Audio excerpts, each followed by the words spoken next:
Welcome back to the Money Hour with your host and mortgage expert, Tina Mitchell, right here at 1150 AM KKNW, the Saturday, June 6th show. I am empowering our community, providing you with opportunities and solutions when it comes to your money.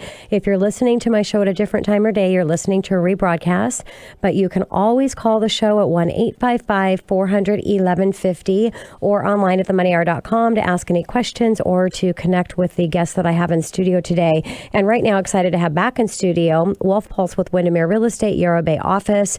And we're going to talk about real estate agents and what to expect coming into this hot real estate market that we're in, especially right here in the Seattle area. Well, thank you so much for joining me back in studio. Excited to have a conversation with you today. It's my pleasure to be here. Thank you, Tina. And a little bit about Wolf. Wolf, 31st year of real estate services, 28 years with the same company, Windermere Yarrow Bay office, Kirkland at Bellevue, specializing in residential resale homes and condos in all areas of the Greater Puget Sound. 2012 president of 6,000 member local Realtor board, Seattle King County Realtors, 8-time selection as Seattle Magazine 5-star real estate agent, 2014 2015 finalist as Best of Kirkland Realtor and Kirkland Reporter. And he's married to, most important of his bio, married to Lindy Stewart for 27 years. And exciting news for Lindy, and sure, I'm sure for you as well, Wolf. She retires from her career in teaching in about 2 weeks after more than 40 years in the classroom. So I want to give a shout out to your wife and say thank you for all of the education that she's provided for our students here in our local market. And proud dog of Poncho, 8.5-year-old English Springer Spaniel, which those Spaniels have quite a personality. Maybe got it from you, Wolf. Oh, I think he probably got it from his breeding there. He's a pretty cool guy. Yes. Yeah, they're awesome. Yeah. Awesome dogs. So excited to talk about the opportunity with people that are looking at getting in the real estate industry. A lot of times you see a lot of growth in this, especially when the market starts to get hot and crazy like it is right now. Are you seeing a large amount of new agents entering the business as the market has been changing? Yeah, we are, Tina. You know, and actually, you're right. And when the market goes up, obviously, interest in a career in real estate becomes quite attractive to some people. And we've noticed here, I just looked at the statistics for the number of brokers that are registered with the MLS, Northwest MLS. And from last year in May to this year in May, we had an increase of about 7% of new agents joining up. So that's quite a bit of people. And when you consider that the total is over 23,000. So, you know, not everybody's brand new. I think there's some people that are rejoining the industry as well. But certainly a lot of people new to the business. And it's an interesting time for them to be in. I think from my perspective, I notice names on real estate signs that I don't recognize. And I've been, as you mentioned, I've been in the business more than a couple of years. So I recognize a few people. So definitely an increase in the number. So out of that 7%, that you said that is a combination of agents that are brand new and ones that are coming back after the meltdown. Right. Yeah, because I know a lot that have came back in after it. So let's talk about, I mean, right now being a good time. If you chose starting all over your career right now, would you rather start your new career as a real estate agent in a hectic, crazy, I can't even, it's so crazy right now, market, or would you think it would be better to start when things are a little bit calmer? Well, you know, ideally there'll always be, you know, if there was such a thing as a balanced market, that's when you'd want to get in. Yes. Unfortunately, we don't really seem to have a balanced market. We either have a seller's market or a buyer's market, and occasionally it goes to a little bit more normalcy. So as far as I go back, I think it's actually, and this may be interesting, I think it's actually a good time to go in because what you learn trial by fire is probably going to serve you better in the long run. I'll give you an example. When I started my real estate career back in 1985, the interest rates were in excess of 12% to buy homes. I had no idea what that meant. I just went in and tried to, service my clients and sell homes to people and made it work. And so I think someone that doesn't have anything to compare it to, sure, it's relatively normal, if you will. Yeah. And I think you talk about balance. I mean, it's either a seller's market or a buyer's market. And life is balanced. So it's either going to be a challenging market in some fashion because of the challenges we're dealing with lack of inventory and just going really fast. Right. Or it's going to be a challenged market because it's just slow and there's not as much business, but it's going to weigh itself out to the challenges and the successes and the opportunities. It's just how you look at that.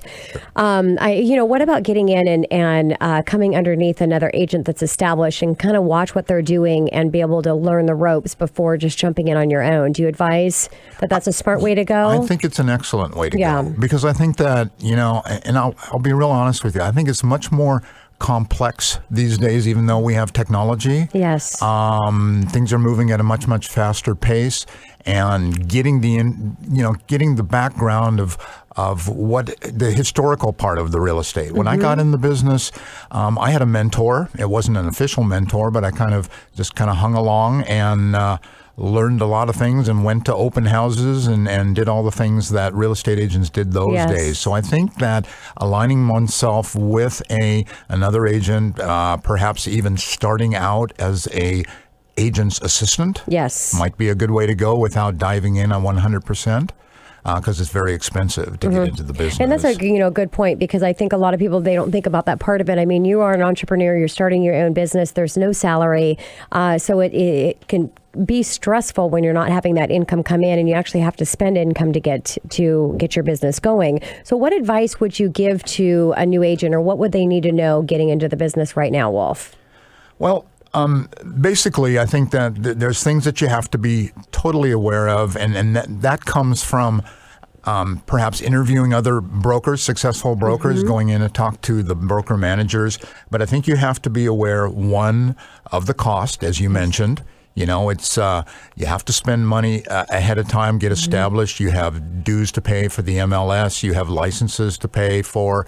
Certainly all the other things, signs, lock boxes, and all that. They all add up. So that's a costly thing to consider. But those things can all be handled with some planning.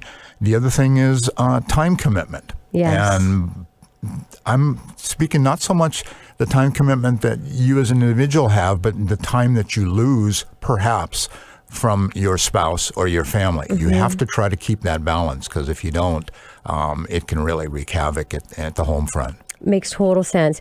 Now let's talk about area, and maybe balance comes into this in some fashion. Would you have would your advice be to a new real estate agent to work on one specific area and focus on a neighborhood, or should they be more open to work with any clients that come within, the area that they're at?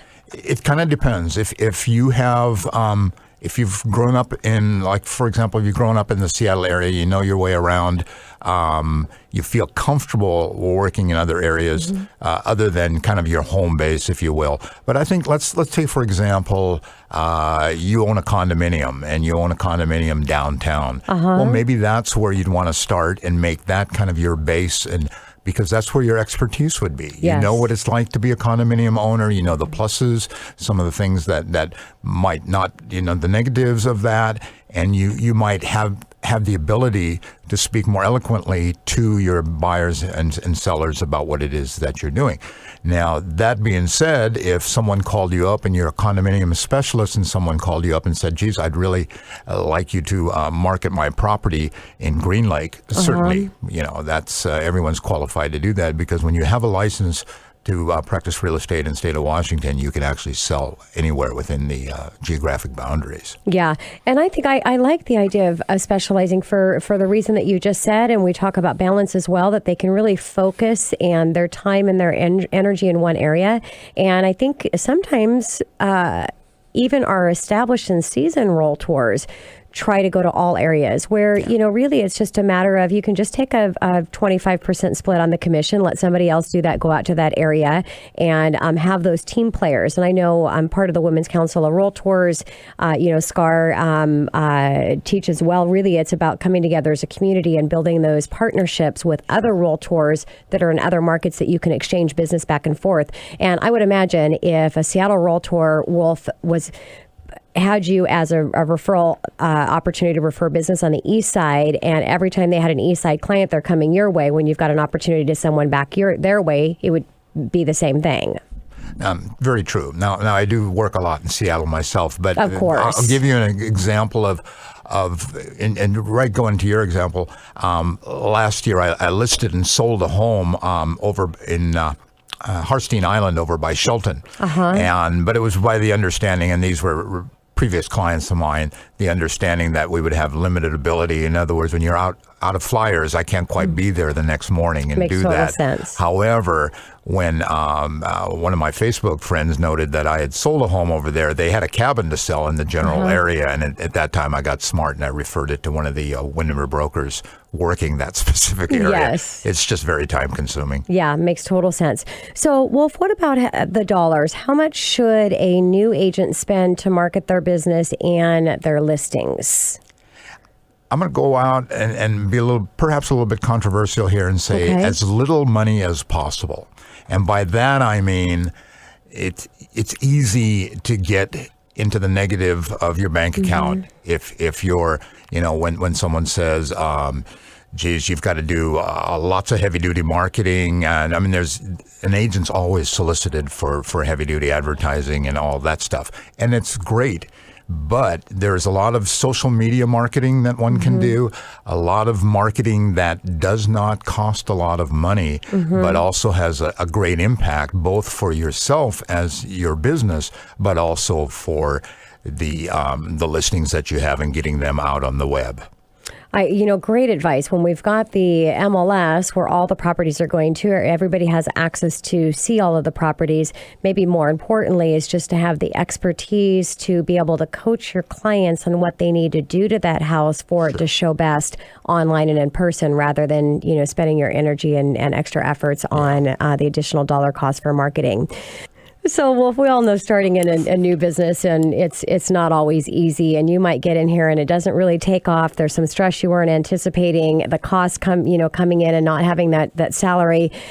How long really would you advise somebody, if you've come in and you've gotten into the market, you need to give it about this amount of time to see how things come together before you make a decision that it was the wrong move and you quit?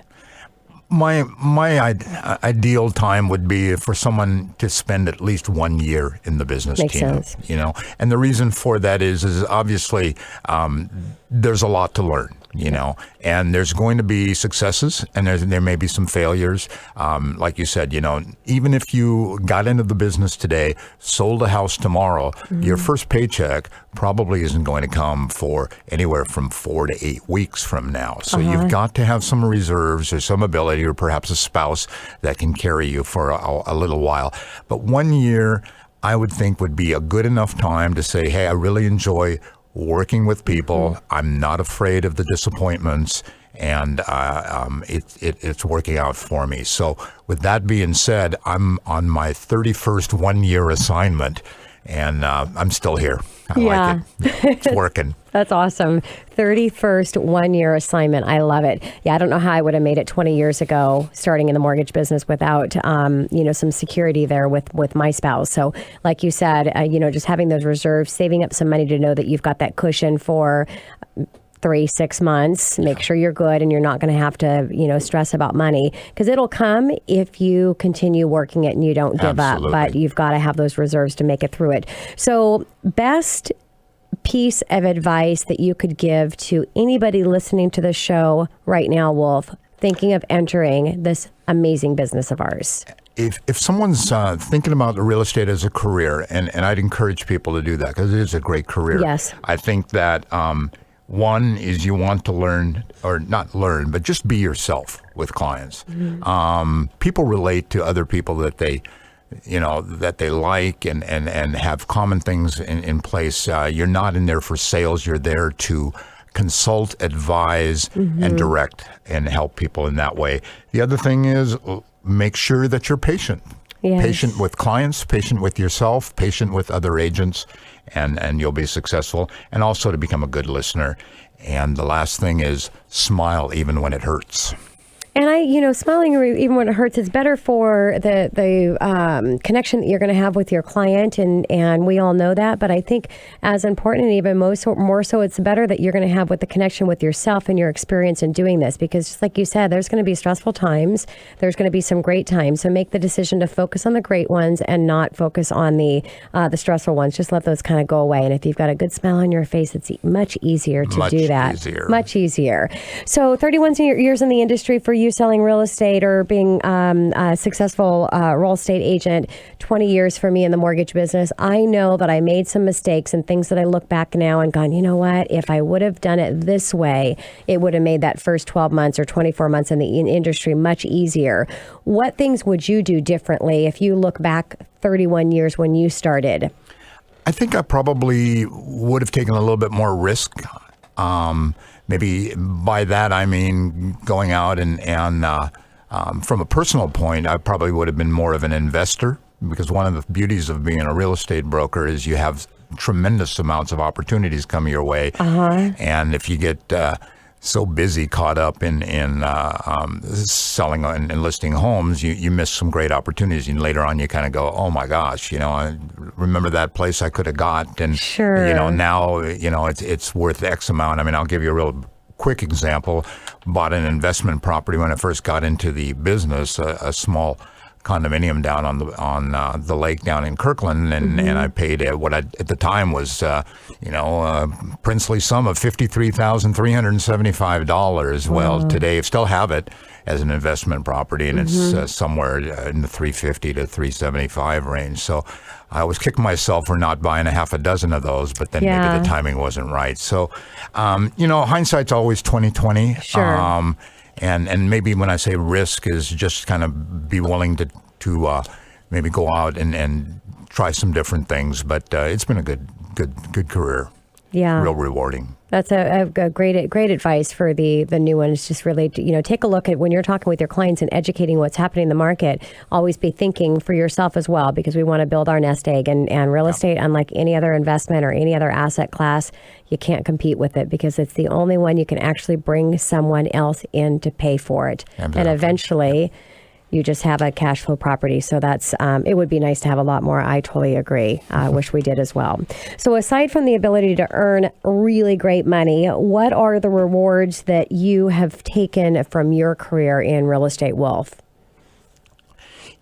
It may sound a little corny, but truly for me, it's always been that I've always valued seeing clients, people that I meet, turn into homeowners. Yeah. And the rewarding part, how that comes back to me is if I've sold them a house.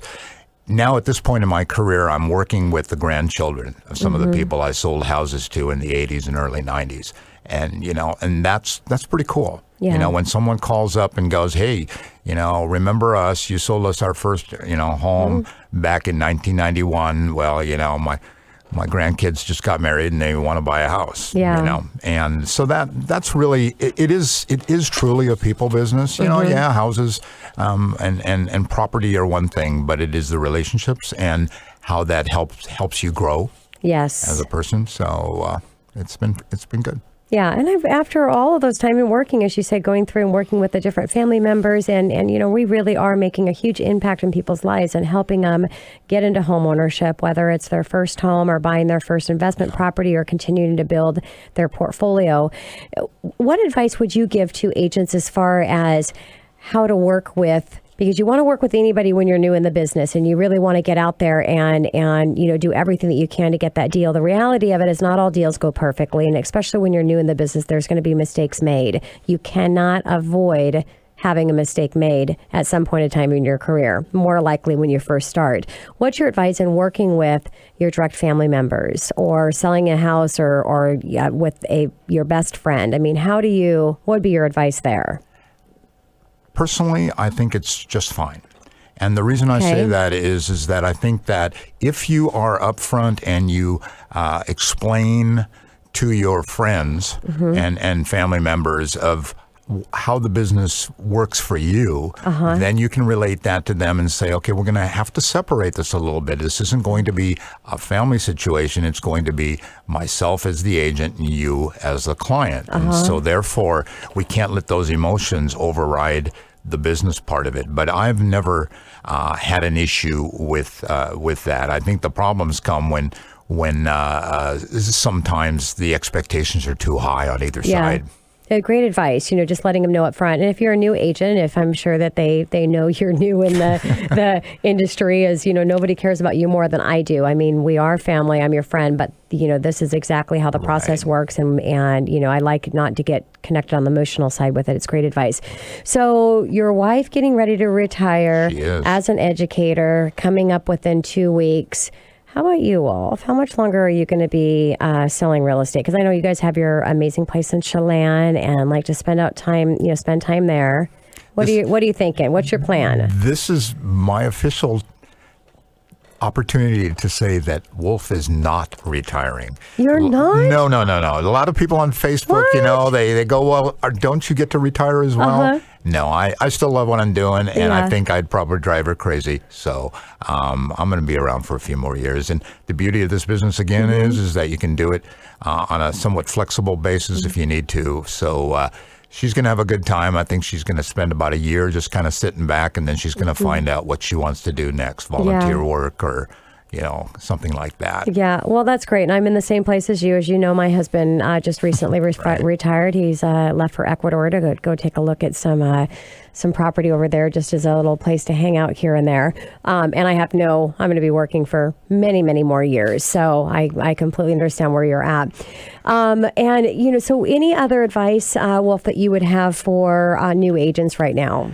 I think if you're considering getting into the business, what I would advise is that you make sure that you get some training and do some informational interviews with brokers and owners and tell them exactly where your situation is and then make your decision from there. Yeah. And so on the timing, because there is licensing, you get licensed to be a realtor and there's a lot of education. How do you feel about going through some of that process and way ahead of time and getting that all lined up before you actually start getting into the market and selling? I mean, is that a good strategy, or if you're in a position to do that? Yeah. I mean, obviously you got to be licensed before you go sell, but there's a lot of additional classes and things that you can get yourself prepared. Well, I think, once you get the basics, you're pretty much wanting to, just get out there and do some sales. Obviously, you're going to have continuing education all along the way and things that help you become better. But really, your best education is actually doing the business, as in most businesses. Makes sense. New agent going into a listing or talking with a buyer that asks how long you've been in the real estate industry. How would you advise as a benefit and a plus, letting them know, hey, I just got in the real estate industry, or always be honest. I think that if you build trust and you come prepared, it doesn't matter if you've been in the business 1 year or 31 years. If they trust you, they'll work with you. Yeah, great advice. Well, thank you so much. My pleasure. I'm a great segment for people looking at making a career change, and definitely selling real estate is a great career, an opportunity to make some good money. It is. And build some great long-term friendships and partnerships throughout the year. Great. Thanks, Tina. Look forward to having you back. Okay, I'll be here. Coming up next to the Money Hour, what's happening with our housing market and housing supply. Randy Banneker with Banneker Public Affairs right here at 11:50 a.m. KKNW after the short break.